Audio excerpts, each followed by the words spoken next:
At the rate of 10, application receive हुई है 1 लाख। तो जिनको हमने प्रो राटा पे किसी को रिजेक्ट नहीं किया, पूरे 1 लाख शेयर्स को हमने 75,000 शेयर्स अलॉट कर दिए, तो 4:3 की रेशियो आ गई। तो जब भी हम एप्लीकेशंस मंगाते हैं और हमें उससे ज्यादा एप्लीकेशन रिसीव होती हैं, तो that is a case of over subscription. Over subscription में वो लोग फुल अलॉटमेंट भी कर सकते हैं, रिजेक्शन भी कर सकते हैं, प्रो राटा भी कर सकते हैं। अब यहाँ पे उन्होंने प्रो राटा का ऑप्शन दे दिया कि हम रिजेक्ट कोई नहीं कर रहे, जिन्होंने 4 शेयर्स के लिए अप्लाई किया उनको 3 हमने अलॉट कर दिए, ठीक है। उसके बाद हम कैसे मंगा रहे हैं, एप्लीकेशन एंड अलॉटमेंट, इसमें हम 4 मंगा रहे हैं।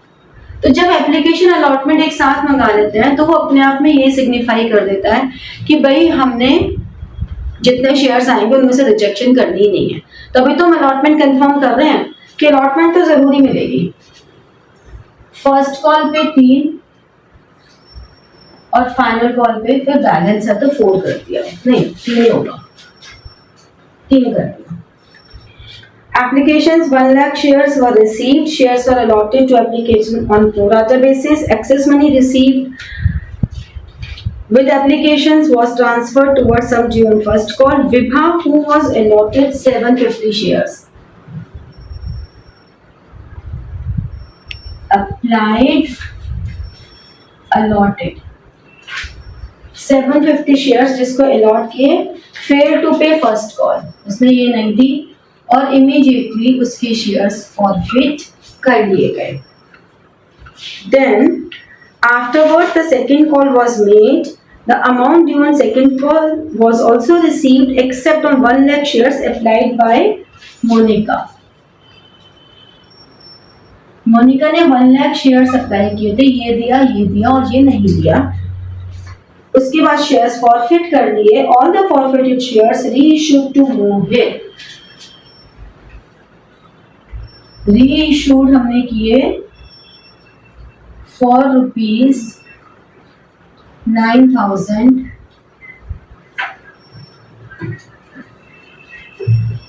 as fully paid up।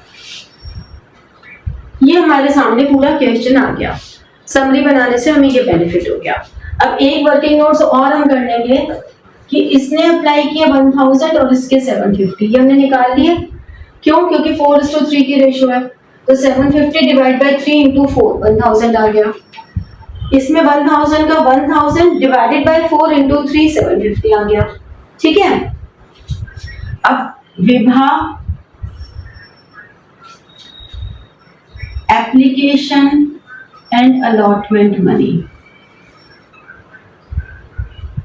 Received कितनी है, 1000 इंटू 4 4000, जबकि रिक्वायर्ड कितनी थी, सिर्फ 750 इंटू 4, ठीक है 3000।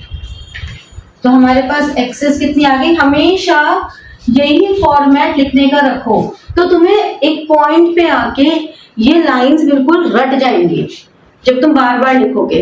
अब तुम्हारे पास सिर्फ इतना रहेगा, तुम्हें वैल्यूज पुट करनी होंगी, तो तुम्हें इजी हो जाएंगी प्रो राटा की कैलकुलेशंस। तो कभी भी जो क्वेश्चंस करते हो तो हर बार पूरा पूरा लिखो, शॉर्ट फॉर्म्स लिख लो, कोई दिक्कत नहीं है क्योंकि वर्किंग नोट्स ही हैं। फिर first call money required 750 into 3, that is 2250, less already received 1000, तो 1250 not received, ठीक है। यहां तक क्लियर हो गया वर्किंग नोट्स। अब जर्नल एंट्रीज करते हैं, यहाँ करते हैं, इस पेज को छोड़ देते हैं। अब यहाँ पे मैं तुम्हें शॉर्ट फॉर्म्स में लिखूंगी, इसमें देख लो इक्विटी कैपिटल लिखा है क्या, इक्विटी शेयर्स। तो जब भी इक्विटी शेयर्स लिखा है तो आपको इक्विटी शेयर से ही एंट्री करनी है। First entry bank account debited to equity share application and allotment. पूरे 1 लाख शेयर्स पे 4 रुपए के हिसाब से मिला, 4 lakh. Second entry, equity share application and allotment account debit 4 lakh. जितने से हमने ऊपर क्रेडिट किया उतने से नीचे डेबिट कर देंगे। टू इक्विटी शेयर कैपिटल और 2 calls in advance. Equity share capital में वो अमाउंट आता है जो कि रिक्वायर्ड होता है, और रिक्वायर्ड कितना है? 75,000 पे 4 रुपीज, यानी कि 3 लाख। यानी कि बचा हुआ 1 लाख हमारे पास एडवांस में चला गया। समझ में आई ये वाली एंट्री कैसे हो रही है? Next entry, equity share first call. Due कितने से करेंगे? पूरे 1 लाख इंटू 75,000 इंटू 3, ठीक है। 75,000 इंटू 3 मतलब 2,25,000। टू इक्विटी शेयर कैपिटल 225, ये हमने ड्यू कर दी। ड्यू हमेशा पूरे अमाउंट से करेंगे, 75,000 इंटू 3। अब जब फोर्थ एंट्री करेंगे तो bank account debit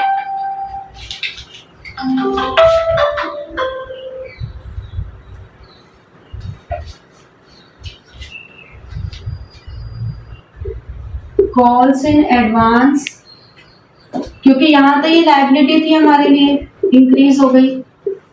debit to equity share first call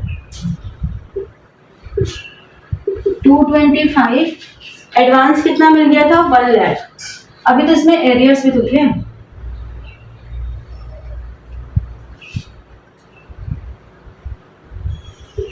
calls in arrears account debit to equity share first call. जितना हमने ऊपर डेबिट किया उतना नीचे क्रेडिट कर दिया।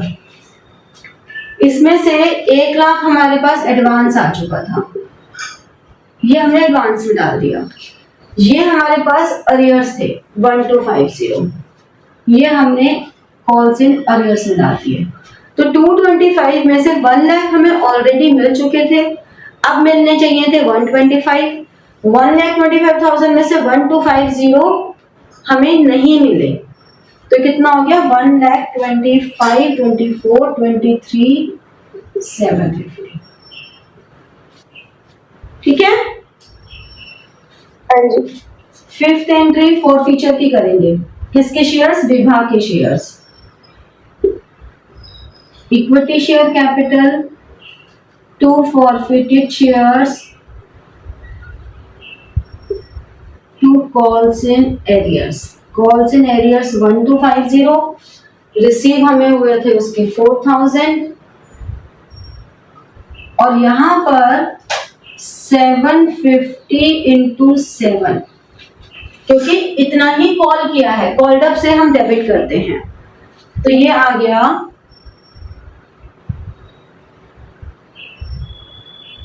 5250। समझ में आई एंट्री फॉरफीचर की? ये वाली एक बार दोबारा देखो, इक्विटी शेयर कैपिटल डेबिट होता है हमेशा कॉल्ड अप से। हमने कितना कॉल्ड अप किया है?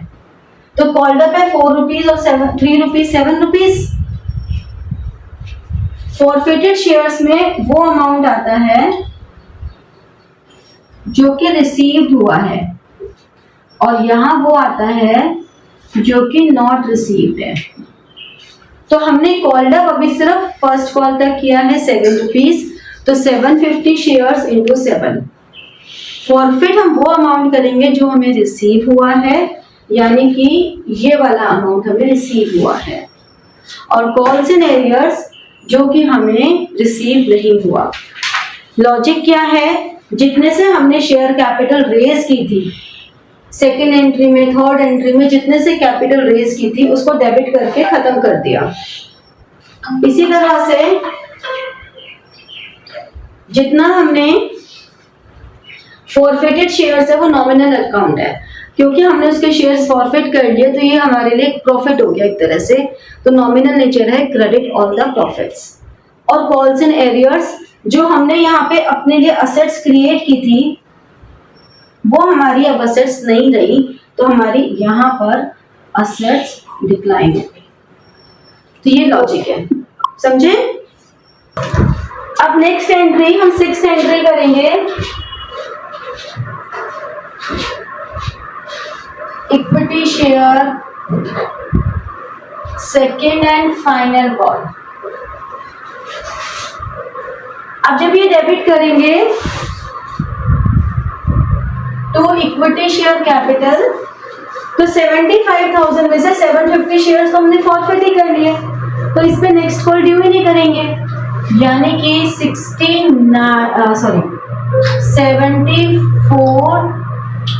250 शेयर्स पे 3 रुपए की अमाउंट ड्यू करेंगे, क्योंकि 75,000 में से 750 शेयर्स हम फॉरफिट कर चुके हैं, उस पे फाइनल कॉल ड्यू नहीं होगी, फाइनल कॉल ड्यू होगी 74,250 शेयर्स पे। ठीक है ना, ये हो गया 222,750। फिर next entry bank account debit,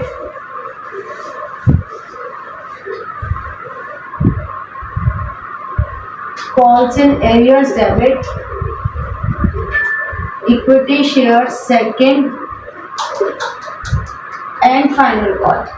जितना ऊपर डेबिट किया उतना ही क्रेडिट कर दिया। अरियर्स कितने हैं? 750 इंटू 3, 2250।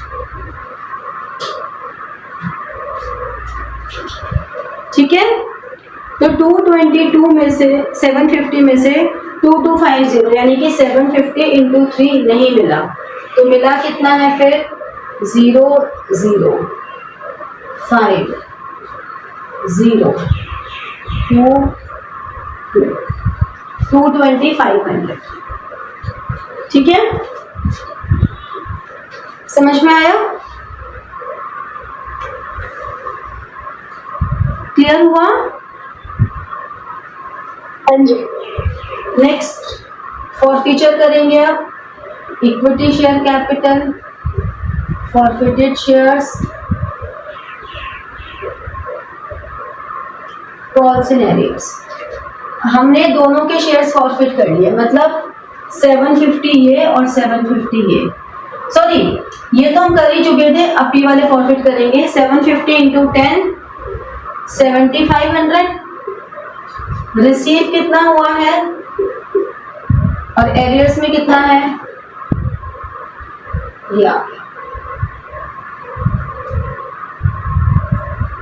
5250 उन्होंने दिया फर्स्ट कॉल, और एप्लीकेशन अलॉटमेंट 7 रुपए उसने दे दिए थे, तो वो इक्विटी शेयर कैपिटल में पूरा 7500 जो कॉल्ड अप है, फॉरफिटेड शेयर्स में जो रिसीव्ड है, कॉल्स इन एरियर्स में जो नॉट रिसीव्ड है। Got it? री इशू करेंगे bank account debit, forfeited shares to equity share capital. कितने में करा था हमने री इशू? 9000 रुपये। तो ये 9000, ये आ गया 1500 शेयर्स इंटू 10, 15,000, 6,000। और इसका कैपिटल रिजर्व के लिए अलग अलग निकालने की जरूरत नहीं है, एक साथ ही निकाल सकते हो, क्योंकि जितने फॉरफिटेड शेयर से सारे री इशू हो गए। तो हमने कितना फॉरफिट किया था? पहले 4000 किया, फिर हमने कितना फॉरफिट किया? 5250। डिस्काउंट कितना दिया? 6000। तो 323050, सॉरी 3250 हमारे पास आ गया कैपिटल रिजर्व। इसमें हमें कोई फॉर्मूला की जरूरत नहीं है, फॉर्मूला की जरूरत हमें तब पड़ती है जब all forfeited shares are not reissued. अगर हमारे all forfeited shares are reissued है तो सिंपली अमाउंट फॉरफिटेड